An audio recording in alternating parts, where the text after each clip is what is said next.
காவிரி நீர்பிடிப்பு பகுதிகளில் கனமழை தொடர்வதால் காவிரி ஆற்றில் உபரி நீர் திறப்பு அதிகரித்து தமிழ்நாட்டிற்கு நீர்வரத்து அதிகரிக்கும் என எதிர்பார்க்கப்படுகிறது. பருவமழை தீவிரமடைந்துள்ள நிலையில் கர்நாடகா, கேரளாவில் காவிரி நீர்பிடிப்பு பகுதிகளில் தொடர்ந்து கனமழை பெய்து வருகிறது. இதனால் கர்நாடகாவில் உள்ள அணைகளில் இருந்து காவிரி ஆற்றில் நீர் வெளியேற்றம் வினாடிக்கு 40,500 கனஅடியாக அதிகரித்துள்ளது. இதில் முழு கொள்ளளவை எட்டிய கபினி அணையில் இருந்து மட்டும் வினாடிக்கு 36,000 கனஅடி தண்ணீர் வெளியேற்றப்படுகிறது. அணைக்கு வினாடிக்கு 29,310 கனஅடியாக நீர் வரத்துள்ள போதும் கனமழை தொடரலாம் என்பதால் அணைக்கு வரத்தை விட கூடுதலாக நீர் வெளியேற்றப்படுகிறது. மைசூர் மாவட்டத்தில் உள்ள நுகு அணையில் இருந்து வெளியேற்றப்படும் 4,000 கனஅடி தண்ணீரும் காவிரியில் கலக்கிறது. கேஆர்எஸ் அணை நிரம்பாததால் அணையிலிருந்து வினாடிக்கு 500 கனஅடி நீர் மட்டுமே திறக்கப்படுகிறது.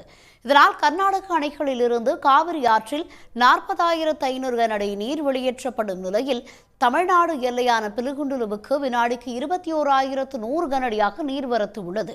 அதே நேரத்தில் மேட்டூர் அணைக்கு 16,577 கனஅடி நீர் வந்தடைகிறது. தொடர் நீர்வரத்தால் மேட்டூர் அணையின் நீர்மட்டம் 44 அடியாக உயர்ந்துள்ளது. உடனுக்குடன் செய்திகளை தெரிந்து கொள்ள சன் நியூஸ் பெல் ஐகானை கிளிக் பண்ணுங்க.